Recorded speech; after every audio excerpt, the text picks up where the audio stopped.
బీర్బల్ తన చాతుర్యంతో సభలో ఎలా గెలిచాడో చూద్దామా.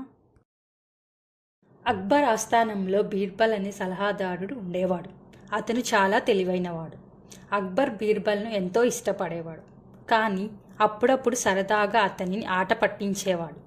అయితే బీర్బల్ ఎంతో తెలివిగా వాటి నుంచి తప్పించుకునేవాడు. ఒకరోజు సభ ప్రారంభమైన తర్వాత అక్బర్ బీర్బల్ను పిలిచాడు. అప్పుడు అక్బర్ బీర్బల్ని ఇలా అడిగాడు, బీర్బల్, నువ్వు రాజుకు నమ్మకంగా ఉంటావా కాదా? అప్పుడు బీర్బల్, జహాపన, మీకు అనుమానం ఎందుకు వస్తోంది? నేనెప్పుడు మీకు నమ్మకంగా ఉంటాను అని సమాధానమిచ్చాడు బీర్బల్. అప్పుడు అక్బర్, కానీ నేను చెప్పిన అన్నిటినీ చేస్తావా అని అడిగాడు అక్బర్. మీరు చెప్పినది ఏదైనా దానిని తప్పకుండా చేయగలను అని చెప్పాడు బీర్బల్. అప్పుడు అక్బర్, శబాష్ బీర్బల్, ఇప్పుడు నేను నీకు కొన్నిటిని ఇస్తాను, వాటిని తినాలి. ఓ, ఖచ్చితంగా జహాపన అని వినయంగా సమాధానం ఇచ్చాడు బీర్బల్. అక్బర్ చిన్నగా చిరునవ్వు చిందిస్తూ ఇలా అన్నాడు, నీకు మరో అవకాశం ఇస్తున్నాను, బాగా ఆలోచించుకో.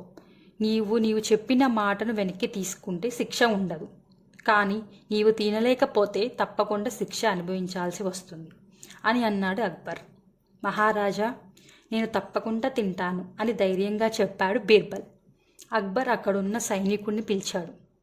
వెంటనే ఒక సైనికుడు పెద్ద ప్లేట్ను చేతిలో పట్టుకొని ముందుకొచ్చాడు. దాని మీద ఒక అందమైన క్లాత్ కప్పు ఉంది. ఆ కప్పును తొలగించమని సంకేతం ఇచ్చాడు. కప్పు తొలగించగానే అందరూ ఆశ్చర్యంతో చూశారు. ఆ ప్లేట్ మొత్తం మెరుస్తున్న వజ్రాలు, కాంతివంతమైన ముత్యాలతో నిండిపోయి ఉంది. అక్కడున్న వారంతా గబగబా బీర్బల్ వైపు చూశారు.